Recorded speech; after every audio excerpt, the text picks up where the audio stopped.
Okay, so pag-usapan natin itong barko ng China, itong Chinese Coast Guard at itong barko ng Pilipinas na nag-resupply mission dito sa ating mga kasundaluhan dyan sa Ayungin Shoal, dito sa West Philippine Sea na nagkabanggaan, no? So meron na namang intensity na nangyari dito, no? So ito yung ating pag-uusapan. Alam naman natin na itong China, kiniklaim nila dyan ang karagatan na yan. At itong Pilipinas rin, nag-claim rin tayo, no? So, magre-react tayo dito sa balita ng News 5 sa nangyari nga sa banggaan na yan. Pero bago ang lahat, bago ko yan ipapakita itong video na ito, no? Help me na i-like at i-share itong video natin sa Facebook at sa YouTube para kakalat ito sa taong bayan, okay? Sabay-sabay tayong mag-like and share sa Facebook at YouTube sa Donmar TV 123 Go. Thank you. And also guys, i-subscribe, i-follow itong Donmar TV para lagi kayong updated sa mga balita na kagaya nito.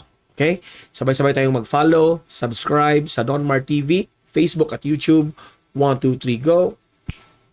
Thank you. So ito na nga, no? Ipapakita natin itong video na i-analyze natin, no, kung tama ba yung ginagawa ng China na hinaharangan yung barko ng Pilipinas, no, na nagdadala ng resupply mission nga papuntang Ayungin Shoal sa ating mga kasundaluhan.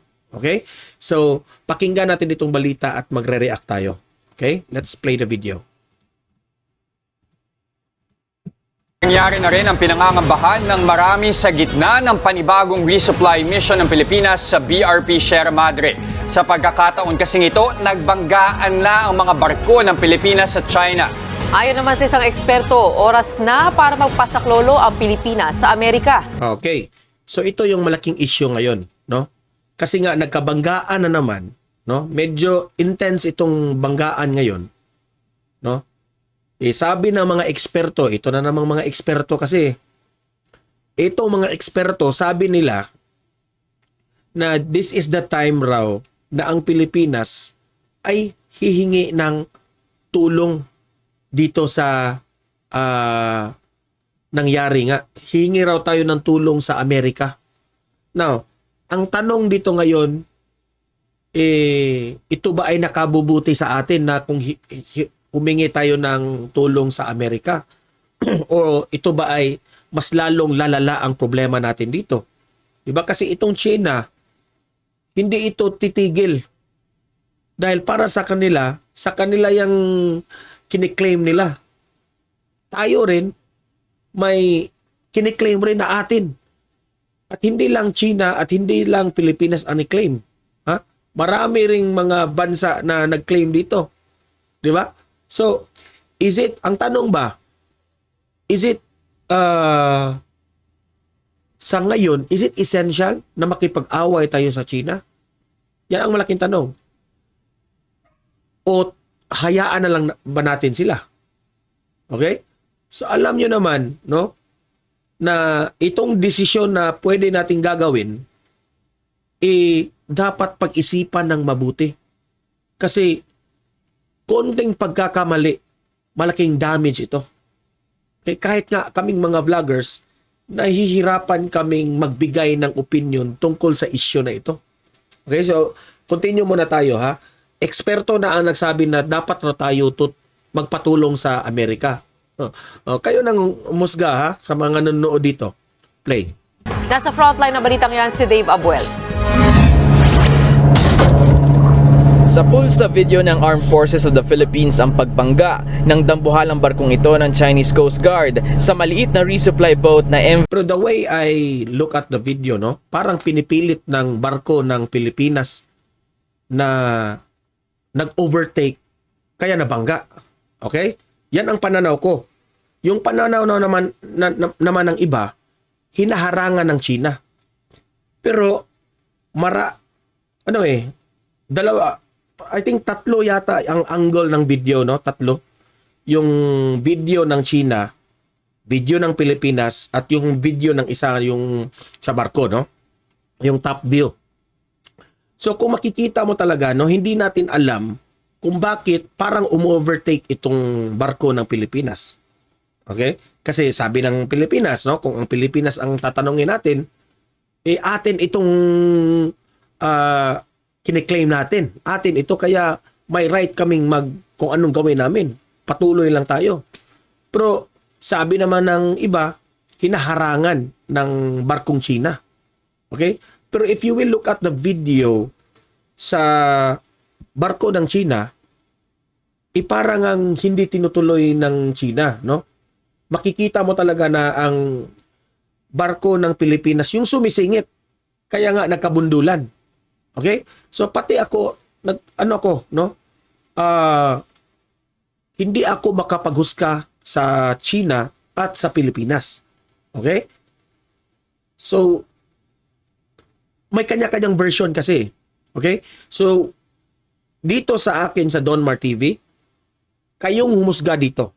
Yung mga audience ko dito, ha? Okay. Let's continue the video before we can, bago natin ito, ma-analyze natin itong pangyayari. Okay? Play. Unay sa May 2 sa West Philippine Sea kahapon ng umaga. Ang Unay sa May 2 ang isa sa dalawang bangka na inarkila ng AFP para maghatid ng supply sa BRP Sierra Madre na nakasadsad sa Ayungin Shoal. Ayon sa National Task Force for the West Philippine Sea, nangyari ang insidente pasado alas 6 ng umaga kahapon. Ang Chinese Coast Guard na humarang sa kanila kahit nasa loob sila ng Exclusive Economic Zone ng Pilipinas. Bukod sa resupply boat, sapul din sa aerial shot na ito ang pagbangga naman ng isang Chinese militia ship sa likuran ng barko ng Philippine Coast Guard na umi-escort sa... Sa aking analysis lang dito, ha, hindi ba parang, sa akin lang, no? Baka exaggerate ng mga media itong pangyayari na ito. No? Sana naman itong mga media, mainstream media, be responsible sa inyong mga pagbalita. That will cause a lot of tension.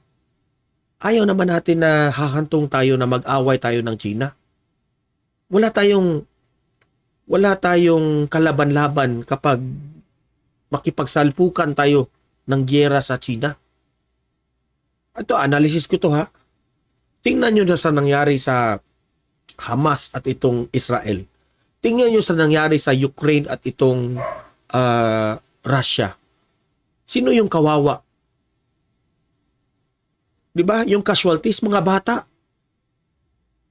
Ha? Yung taong bayan, yung kawawa.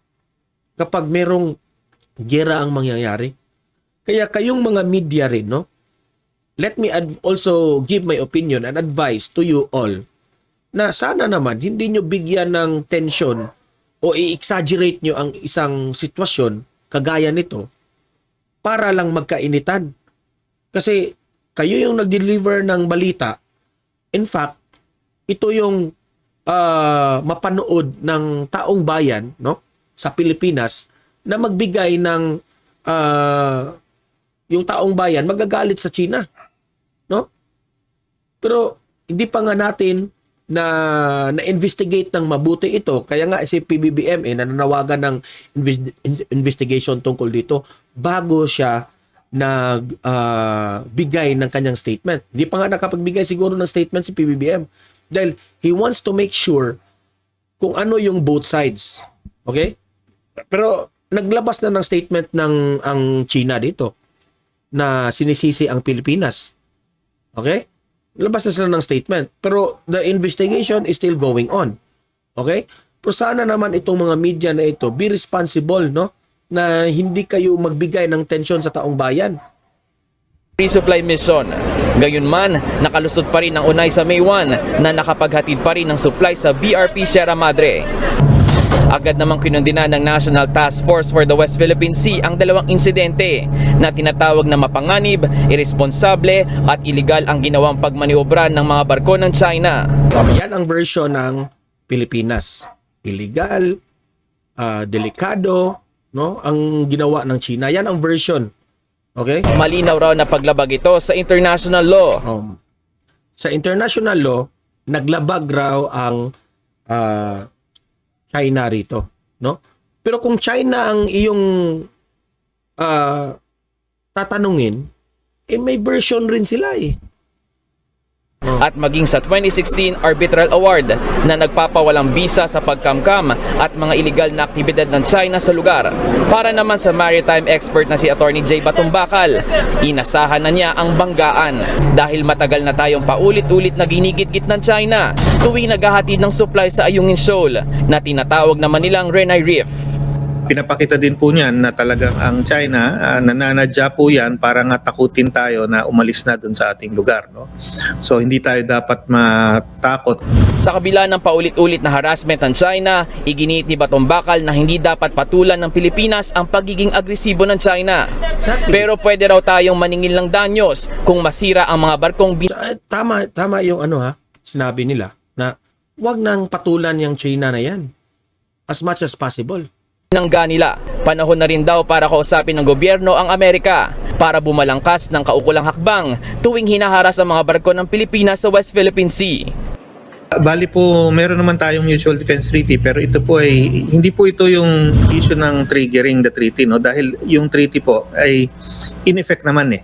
So walang katanungan na ito ay applicable, no? Ang dapat ngayong mangyari ay pag-usapan natin ang nating treaty ally gaya ng US kung ano magiging proportional response diyan sa mga ganyang klaseng insidente, no? At yung response na yon hindi naman necessarily na bakbakan yon, maaari din yun mga economic, mga diplomatic and other sanctions. Hindi na bago ang insidente ng pangaharas at pangaharang ng mga barko ng China sa ating mga barko kahit nasa loob ng ating exclusive economic zone. Kaya ayon kay Batumbakal, tama ang ginagawang pagsasapubliko ng Coast Guard sa mga ganitong insidente para maipakita sa buong mundo ang iligal na mga aktibidad ng China sa West Philippine Sea. Nagbabalita mula sa front. Okay, so ito yung aking analysis dito Para sa akin, sa mata ng Pilipino, mismo ako, mali talaga yung ginagawa ng China, no? Mali sila. Pero if China ang tatanungin nyo, para sa kanila, mali rin tayong Pilipino. Yan ang kasi ang version, di ba?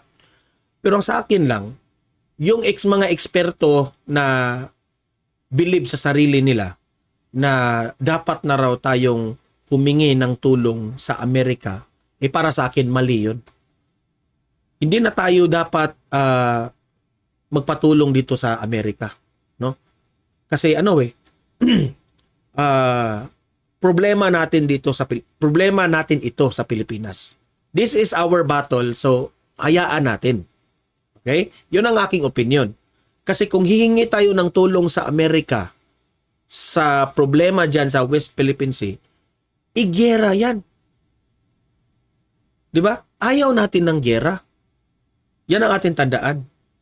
Ayaw natin yan. Yung mga senador na mga isog ko, no? Yung mga brave ko, no? Na brave lang. Hanggang lang yan. Hanggang bunganga lang yan. Tingnan mo nung nangyari ni Zelensky. Sa kanyang bunganga na brave raw. Matapang raw. Ano nangyari? Sinong kawawa? Yung kanyang mga taong bayan niya. Posible yan mangyari sa atin sa Pilipinas if ganyan tayo, no? So tama yung ginawa ni PBBM na ini-investigate muna niya. Para sa akin ang solusyon dito, si PBBM lang at itong si Xi Jinping na magkausap sila ng masinsinan. Dapat itong si PBBM talaga tututukan itong pagpunta o gagawa ng move, hakbang, na magkausap talaga silang dalawa. Wala nang iba. No? Kahit nga diplomatic yung ating relasyon dyan, yung sa mga bagay na Coast Guards, ganon, ganyan, yung mga Coast Guard sa China, titino ang isipan yan kapag ang kanilang leader ang mag-command sa kanila. Pati rin sa atin sa Pilipinas. So walang makapag-solve dito kung hindi ang mga leader ng China at leaders ng Pilipinas. No? Mainly itong si PBBM at si Xi Jinping. 'Yun ang aking So para sa akin mali talaga hihingi tayo ng tulong sa Amerika. No? Maling-mali talaga. Tingnan nyo, i-pattern nyo sa ang nangyari sa Ukraine. Ang Ukraine humingi ng tulong sa Amerika. So anong nangyari? Nagkagulo. Merong gyera. If merong gyera, alam nyo na kung anong mangyayari. Masakit yan isipin na maraming mga bata ang mabibiktima rito. Okay? Yun ang sa aking opinion dito ha. Kung meron kayong opinion, kung hindi kayo sang-ayon sa aking opinion, okay lang. Dito sa Don Mar TV, open-minded tayo. Mag-comment, mag-react kayo at pag-usapan natin yan sa comment section ng inyong mga magandang argumento. Okay? Kasi hindi tayo eksperto when it comes to solving West Philippine Sea. No? Grabe, it needs really a geopolitical expert para i-analyze ito. Maraming anggulo, maraming pwedeng dapat i-consider bago tayo magputak na bunganga. Especially itong mga senador, mga expert na putak lang ng putak without even considering sa mga sitwasyon. Okay? Like, share this video para kakalat ito sa taong bayan. Subscribe, follow Don Mar TV para lagi kayong updated sa mga balita na kagaya nito. Okay? So guys, see you in my next video. Have a great day. God bless sa inyong lahat.